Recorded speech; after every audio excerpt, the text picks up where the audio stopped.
It's been a little while, but I finally feel comfortable saying, welcome back to another Can You Beat Minecraft, as today we're going to be seeing if I can beat Minecraft with uncontrollable speed. If you've never messed around with Minecraft commands, you probably have never experienced what it's like to dial up one of the in-game buffs to maximum effect. Now the thing is, because Minecraft works the way it does, when you do something like boost your speed to 100, it really does boost your speed to 100. Now, although that does sound like a good thing, it really isn't, as what that effectively does is cause you to move at such a rate that you literally cannot control what you're doing. Well, that's enough of that for now though, let's start the run. Loading in, I realized I butchered the commands and had to restart and load in again. After I fixed my errors, I gave my super speed a test, and it's completely ridiculous. If I do so much as flick my joystick, my character will go flying so freaking far that I'm probably just gonna die of fall damage. Keep in mind this isn't even the fastest I can be going. I believe I have my speed set to 100, and I believe the highest you could go is 1000. I may be wrong on that though, so don't quote me. Now the area I spawned in was pretty good. It was a desert with a desert temple nearby, and I decided my first goal would be to get to the desert temple. That was easier said than done. If I did so much as take a step, I would fly completely past the desert temple. Luckily I found out I could actually stop myself from moving forward by placing a block in front of me. Shocker, I know, but I ended up using that to my advantage as I would run into the desert temple itself and stop myself from going any further. Once I eventually positioned myself into the middle of the temple, I dug down, nearly broke my legs, and then started removing the TNT because you know that might come in handy. Once I was done with that, I started looting the chest, and I got a bit of good loot, including a bit of iron and a golden apple, which I could use later to hopefully save my butt. I'll tell you right now, I never managed to save my butt. After I left the desert temple, I made my way to a nearby village and started looting it. This is where the speed really became a problem, as I couldn't really pick up items unless I was running straight into a block, as anytime I moved I was too fast for my character to actually pick up the item, and so more often than not if I tried to pick something up I would just fly straight over it. It's not like that stopped me from destroying all the village's bread supply and iron golem, because hey, if I can't have it, no one can. After destroying the village for everyone, I decided I need to find a cave, so I started looking for one.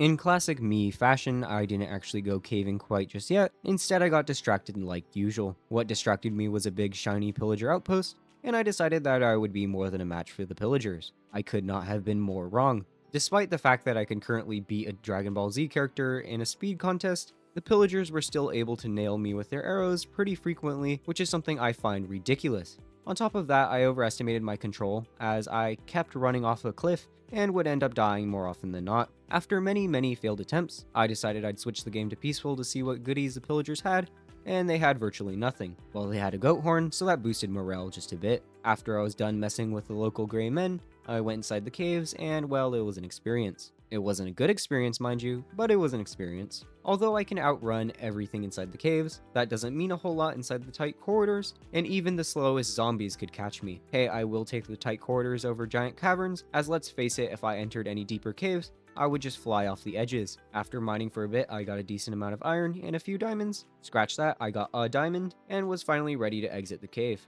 Now that my pockets were somewhat full, I decided it was time to go to the nether, and well, it was a struggle just to even get there. For one thing, I could not find a lava pool for the life of me, and for another, I wound up in a death loop. Funny enough, this was a death loop that could only affect me, as basically what kept happening was I was using my crouch to avoid falling off cliffs, but it turns out it would uncrouch me if I ran into some vines. Basically, I kept accidentally running into vines, which would send me flying straight into a random ravine. You don't want to know how many times I died to this. Eventually, I was able to recover some of the stuff I lost, and I decided to continue, and I eventually found a ruined portal.